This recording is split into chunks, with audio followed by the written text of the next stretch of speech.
स्वागत है मित्रों एंड मित्रानियों, फिर से आ गए बहुत बड़ी ऐसी वीडियो लेकर। और इंद्रेश महाराज के आसपास बहुत कंट्रोवर्सी चल रही है कि शादी कर ली, महंगी शादी कर ली, बातें झूठी कर दी, सबकी बात करेंगे, वीडियो देखेंगे, मजा आएगा। पहले शादी देखते हैं। इंद्रेश महाराज उपाध्याय जी की जयमाला।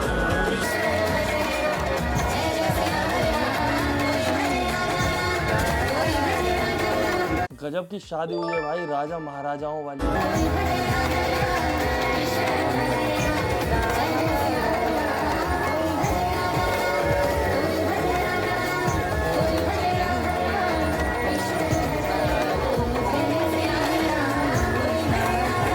इतनी भयंकर शादी हुई है। अब देखो यहाँ पे दो कंपैरिजन, एक तरफ सौरभ जोशी बहुत पैसा, अंधा पैसा, सब सोच रहे थे क्या पता कैसी शादी करेगा, लिल्लू सी शादी कर ली, खत्म कर दिया, सिंपल एकदम। एक तरफ इंद्रेश महाराज बाबा हैं, ये थोड़ी ना ज्यादा भव्य शादी करेंगे, इनकी तो नॉर्मल शादी होगी मंदिर में, धूमधाम धमाका। इसीलिए ज्यादा कंट्रोवर्सी हो रही है कि ये एक तरफ मोहमाया की बातें करते हैं, एक तरफ इतनी बड़ी शादी कर दी। तो मेरे दिमाग में ये पीओवी आया था कि हो सकता है कि उनकी जो वाइफ हो उनका मन हो बड़ी शादी करने का। अब बाबा अकेले तो शादी कर नहीं रहे हैं, बाबा नहीं बोलेंगे वैसे इन्हें, ये कथावाचक है, इंद्रेश महाराज बोल लेते हैं। तो इंद्रेश महाराज अकेले तो शादी कर नहीं रहे हैं, जो वो अपनी मर्जी से छोटी शादी कर लें, तो वो वाइफ की भी माननी पड़ती है। अब मेन ट्रोलिंग यहाँ हो रही है कि इनकी पुरानी वीडियो सर्कुलेट हो रही है, ये वाली।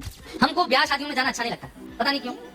और मैं बहुत, हमारी माता जी पिताजी सबको बताया घर में, मैं विवाह घोड़े पे जा रहे हैं महाराज, पीछे हाथियों पे आ रहे हैं लोग, इतनी बड़ी तो बारात गई है। शादियों में कैसे जाना पड़ता है कभी कभी। मैं तो खुद डरता हूँ, खुद के ब्याह में कैसे जाऊंगा।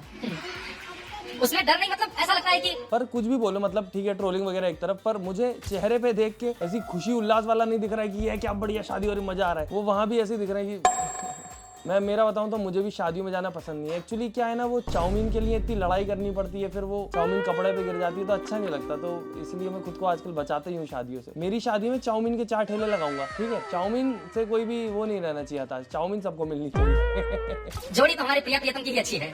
अब चाहे जो कितना भी कोई दुल्हा से धच के आ जाए, कितना भी कोई दुल्हन भैया 2.5-3 किलो मेकअप लगा लाए भैया, ठीक है, मंच पे वो लोग खड़े होते हैं, खूब पटाखे फूटते हैं, सब होता है, पर पता नहीं क्यों ऐसा लगता है कि नहीं, युगल तो हमारे प्रिया प्रियतम ही उनका ब्याह हो, उनका हो। अब कमेंट में ये भी चल रहा था कि महाराज के जो जानने पहचानने वाले थे, बड़े बड़े अमीर लोग थे, मंत्री लोग थे, और ये इतने सारे बाकी कथावाचक लोग थे, तो इन सबको बुलाने के लिए उनको बड़ी ही व्यवस्था करनी पड़ी। उनको छोटे से मंदिर में थोड़ी ठहराते, उनका कंफर्ट भी तो देखना पड़ेगा। ये बात भी सही है, पर बात वही आ जाती है ना कि लोगों का भावना यहाँ पे ये रहती है कि ये कथावाचक थे, बाबा एक तो एज अ बाबा देखते हैं लोग, कथावाचक जो होते हैं वो अलग होते हैं, वो कथा सुनाने का उनका काम रहता है। वो जरूरी नहीं है कि वो कथा जो सब सुना रहे हैं उनके जीवन में वो कर रहे हैं, वो बस कथा सुना के लोगों को बता रहे होते कि एक अच्छा जीवन कैसा होता है। बाकी हर इंसान के पास मन है, सबका मन मचलता है। तो मुझे तो ये नहीं लगता कि इतना ज्यादा कंट्रोल में कोई भी खुद को रख सकता है। और इसीलिए मोस्ट ऑफ द टाइम जो ये कथावाचक लोगों से ज्यादा कनेक्टेड रहते हैं ना, वो बुरा फील करने लग जाते हैं कि यार हमारे साथ धोखा हो गया। कोई धोखा नहीं हुआ, वो उनकी जिंदगी जी रहे हैं। उनको ऐसा तो है नहीं कि कथा अगर तुम्हें सुना रहे हैं तो अपनी जिंदगी जीने का हक नहीं है, क्योंकि जो कथा सुनाई जा रही है वो उनकी खुद की स्टोरी टेलिंग नहीं है, वो जो लिखी हुई है भगवान की पुरानी कहानियां वो सुना रहे हैं तुम्हें। अब भाई सच में कथावाचक इंद्रेश उपाध्याय की पत्नी पहले से शादीशुदा थी, और पहले सबसे पहले इनकी वीडियो इसलिए वायरल हुई कि क्या सुंदर वाइफ है कथावाचक जी की। क्या इंद्रेश महाराज जी की जो वाइफ है इतनी सुंदर, ये कहाँ से ढूंढ के लाए हैं। और फिर पुरानी क्लिप्स आने लग गई कि अरे ये भी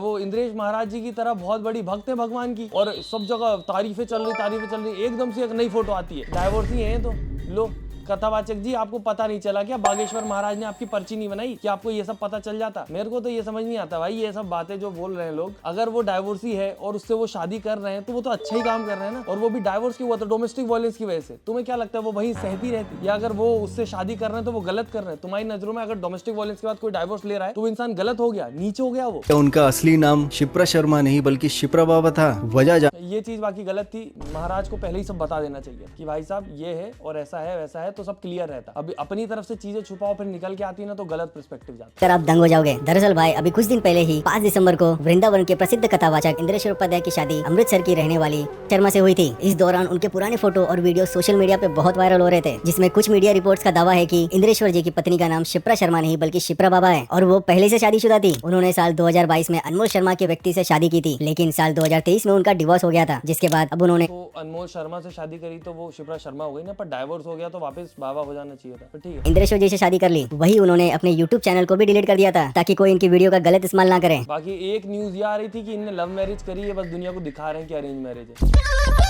someone x now someone present. लोग यहाँ पे ऐसे होते हैं कि कथावाचक को हम लोग पैसा देते हैं ताकि भगवान की उसमें लगे वो क्या कहते हैं भक्ति आगे बढ़े, हमारा धर्म आगे बढ़े। ये खुद की जिंदगी इतनी लेविशली कैसे जी ले रहे हैं? तुम्हें क्या लगता है वहाँ पे 4-4 5-5 घंटे बैठ के कथा वाचना कोई आम बात होती है? और वो जो कर रहे हैं उससे अपना धर्म प्रमोट होता है, तो उसमें कोई बुराई तो है नहीं। और सबसे बड़ी चीज, मोस्ट ऑफ द लोग इनको सपोर्ट इसलिए करते हैं कि धर्म प्रमोट होता है, और वो होता है। अब उसमें इनको अगर पैसे मिल रहे हैं बीच में तो उसमें कोई बुराई नहीं है, और पैसा है इंसान के पास तो उसकी मर्जी है वो कैसे यूज करना चाहता है। तो ठीक है, मैं किसी का वकील नहीं बनना चाहता, ये मेरी मेंटेलिटी है, मेरे ओपिनियन है जो मैं दे रहा हूँ। पहली बार आई थी ना, तो मैं गोवर्धन परिक्रमा के लिए जा रही थी, तो मैं पैदल चल रही थी, मैं और लड्डू गोपाल साथ में थे। तो मेरे को रास्ते में लोग देखने लगे तो मैं डर गई। तो मैंने कहा कि मेरे साथ चलो, मैं बहुत डर रही हूँ, इस टाइम पे लोग देख रहे हैं, तो आप साथ साथ चलो मेरे। एकदम कोई 5-6 साल का लड़का आया, उसने मेरा हाथ पकड़ लिया और साथ साथ में चलता गया मेरे। कितना देर तक चला, और पीछे से एक लड़की ने उसको आवाज़ लगाई कि बस कर, अब कितना देर तक चलेगा इनके साथ, छोड़ दे हाथ। फिर वो वापस गया। मैंने जैसे पीछे मुड़ के देखा तो वहाँ पे कोई भी नहीं था। क्या मानते हैं कौन था वो? बिल्कुल बिल्कुल कृष्ण भगवान थे, और कोई हो ही नहीं सकता। बिल्कुल पीछे से राधा रानी ने उनको रोका और वो ही मेरे साथ चल रहे थे। ठीक है, सबकी अपनी भावना है, इस पे कुछ भी नहीं बोलेंगे। जैसे ही इंद्रेश जी महाराज के विवाह की खबर आई, लोगों ने उन पर सवाल खड़े कर दिए। उनकी जीवन संगिनी के अतीत को लेकर तरह तरह की बातें बनाई गई। उनका पूर्व जीवन लोगों ने लाइक और व्यूज के चक्कर में उनके निजी जीवन की कर्म कुंडली निकाल कर रख दी। लेकिन क्या हमने एक पल भी यह सोचा कि हम उन दो लोगों के बारे में बात कर रहे हैं जिन्होंने अभी अभी एक नए जीवन की शुरुआत की है? क्या किसी के अतीत को कुरेदना हमारा अधिकार है? हर रिश्ते के खत्म होने का कोई ना कोई कारण होता है। हमें यह समझना चाहिए कि शिप्रा जी आज उन सब बातों को पीछे छोड़कर श्री कृष्ण की भक्ति। मेरे पास किसी ने कुछ समय पहले मैसेज किया था कि तान्या मित्तल भी इंद्रेश जी से बहुत मिलने जाती है, उन लोगों का कुछ चक्कर चल रहा है। ये कहीं से भी कुछ भी निकाल के मैसेज कर देते। तुम अपनी वीडियो में बोलो भाई, तुम्हारे जो र्यूमर है उन पे मैं बात थोड़ी करूंगा। और तभी ये शादी का वो सब आ गया पोस्ट। मैंने बोला अगर इसकी सुन के मैं कुछ बात कर लेता अपनी वीडियो में तो मेरी तो लंका ही लग जाती। कुछ भी करते रहते हैं। अभी तान्या मित्तल बाहर आई थी, उसके बाद ही हुई ना शादी। तान्या मित्तल को तो बुलाया तक नहीं इंद्रेश जी ने अपनी शादी में, और महाराज जी के साथ एक पवित्र रिश्ते की शुरुआत करना। बाकी तान्या मित्तल का होम टूर आ गया है दोस्तों, उसने दिखा दिया है, घर में लिफ्ट है वगैरह सब कुछ है, और काफी सारी चीजें गड़बड़ है। तो तुम बताओ, अगर वीडियो चाहिए तो बनाते हैं उसके ऊपर भी। वह शिप्रा शर्मा हो या शिप्रा बाबा या उनका अतीत कैसा भी रहा हो, इससे हमें कोई फर्क नहीं पड़ना चाहिए। उनकी सबसे बड़ी पहचान यह है कि वह इंद्रेश जी महाराज की धर्मपत्नी है। नहीं, उनकी पहचान ये भी है कि वो खुद कौन है। पास्ट को छोड़ देना चाहिए। इंद्रेश उपाध्याय जी, जिनकी अभी 5 दिसंबर को विवाह हुआ, इतना सात्विक कार्य। अगर किसी का पास्ट तुम्हें इफेक्ट नहीं कर रहा है तो उसको पकड़ने का कोई मतलब नहीं है। बस तुम इसीलिए पकड़ रहे हो क्योंकि तुम्हें जलन मच रही इतनी बड़ी शादी से। पकड़ लिया हुआ, उसमें मेरे को जाने का अवसर मिला। कहा जा रहा है कि कोई एआई से ये सारी फोटो बन रही है, ये सब फर्जी है। इतनी सनातन में जागृति श्री इंद्रेश जी ने जगाया। ये कहूँगा, जितनी भी चल रही है फेसबुक पे, इंस्टाग्राम पे, जितनी भी सब बातें हो रही है, ये सब फर्जी है, झूठ है, निरा झूठ है, झूठ है, फर्जी है। फिर बार बार कह रहा हूँ। मैं बताऊँ, सबसे ज्यादा एआई पे इल्जाम वही लोग लगाते हैं जिनको टेक्नोलॉजी को कुछ नहीं पता। अरे ये नकली होगा, ये मैं नहीं मानना चाहता, ये नकली होगा। अब वो असली तो है, देखो उसमें कुछ झूठ नहीं है, पर बात ये उस चीज को लेकर ट्रोल करना गलत है। और कुछ लोग तो सपोर्ट करने में इतने बहजा रहे हैं, क्या क्या बोल दे रहे हैं। इंद्रदेश महाराज जी की शादी में एक चीज किसी ने नोटिस ही नहीं की होगी। देखिए, शादी तो जयपुर के ताजमहल जैसे 5 स्टार होटल में हुई, बड़े बड़े संत आए और पूरे ट्रेडिशनल रिचुअल के साथ सब कुछ हुआ। लेकिन सोचिए, जहाँ लोग अपनी शादी में मल्टी डिजाइनर शूज पहनते हैं, वहीं इंद्रदेश महाराज जी अपनी पूरी शादी में शूज तो खड़ाऊ तक भी नहीं पहने। Oh my God, खड़ाऊ तक नहीं पहने। शादी में किसको चप्पल पहने देख लिया मेरे भाई तूने? मोस्टली लोगों को मैंने नंगे पैर ही देखा है। का सिंप्लिसिटी, उनका ग्राउंडेड रहना लिटरली सबका दिल छू गया। अब आप लोग कमेंट करके बताना कि इन दोनों की प्यारी सी जोड़ी। क्या पता पहनते होंगे भाई लोग, मेरे को नहीं पता। मैंने मोस्टली लोगों को बिना चप्पल जूतों के ही देखा है। प्रेम इनको जितना छुपाओगे ये उतने बड़े। नजर रिलेशनशिप को ही लगती है। सोशल मीडिया के टाइम पे भी इंद्रेश जी ऐसे ही जितनी चीजें छुपाएंगे उतनी पता चलेगी लोगों को। अगर लव मैरिज है तो बता दो। आज just like to tell everything. हमें सब बताना है कि हम कैसे हैं, कहाँ हैं, क्या है, क्या खाया, क्या पिया, कहाँ रहे, क्या नहीं करना है। अगर आप प्रेम का प्रचार कर दोगे घट जाएगा। अच्छा, इसलिए नहीं बता रहे हो, ठीक है ना यार, ये भी तो देखना पड़ेगा। पता है आपको, इंद्रेश महाराज की जो वाइफ है शिप्रा शर्मा, इनके लिए अलग से मेकअप करने वाला आया था। अलग से आया था मेकअप करने वाला। नॉर्मली तुमने देखा होगा दुल्हनों के पल्लू में बंद के चलता मेकअप करने वाला, साथ में एकदम अलग से कभी नहीं आता। इनके लिए अलग से आया था। वाला कहाँ से आया था आपको पता है? चलिए मैं आपको बता दूं। वैसे तो इंद्रेश महाराज की जो वाइफ है शिप्रा शर्मा, वो देखने में काफी खूबसूरत है, लेकिन इसके बाद उनका जो मेकअप आर्टिस्ट आया था दोस्तों, वो आया था पंजाब से। पर फिर भी मुझे थोड़ा सा संदेह ये है कि इनकी शादी प्लान किसने करी, ऑर्गेनाइज किसने करी है। क्योंकि शिप्रा शर्मा की भी जितनी वीडियोस आई है वो बहुत ज्यादा धार्मिक और वैसी लग रही है, सिंपल सी। इंद्रेश जी भी हर बातों में अपनी सिंपल लगते हैं। तो इनकी इतनी लेविश शादी वो किसने कर दी प्लान कि पंजाब से मेकअप आर्टिस्ट आएगा, इतनी हैवी शादी करेंगे। क्या पता कैसे ही हुआ है ये सब, पर जो भी हो वो तो बहुत बढ़िया हो गया है। क्या कहते हैं, पब्लिसिटी। हमको ब्याह शादियों में जाना अच्छा नहीं लगता, पता नहीं क्यों।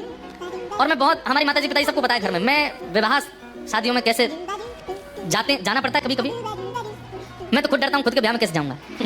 पर इनको नहीं पता होगा कि इनकी शादी में पूरा का पूरा इंटरनेट ही आ जाएगा। और सच बता रहा हूँ, इससे फायदा तो इंद्रेश जी को ही हुआ at the end of the day. जो लोग नहीं जानते थे अब वो भी जान गए। और मेरे को इन सब चीजों के थ्रू पता लगा कि एक कोई क्रिकेट लीग भी हुई थी, ये कथावाचक जितने हैं उन सबकी। तो बढ़िया ही है, क्या क्या हो रहा है, नई नई चीजें हो रही है। ये सब चीजें आज तक नहीं देखी थी इंटरनेट पे या रियल लाइफ में भी मैंने, कि कथावाचक लोग आपस में इतना मिलकर रह रहे हैं कि क्रिकेट लीग कर ले रहे हैं। बाकी और किसी टॉपिक पे आपको वीडियो चाहिए तो कमेंट में बताना, मेरे ओपिनियन से रिलेट करो तो बता देना, अगर कुछ पसंद ना आए हो तो वो बता देना। और हम मिलते हैं अगली वीडियो में। Tata bye bye, good night, धन्यवाद। लाइक सब्सक्राइब कर दो, बोला नहीं तो अभी तक किया नहीं, देख रहा हूं मैं।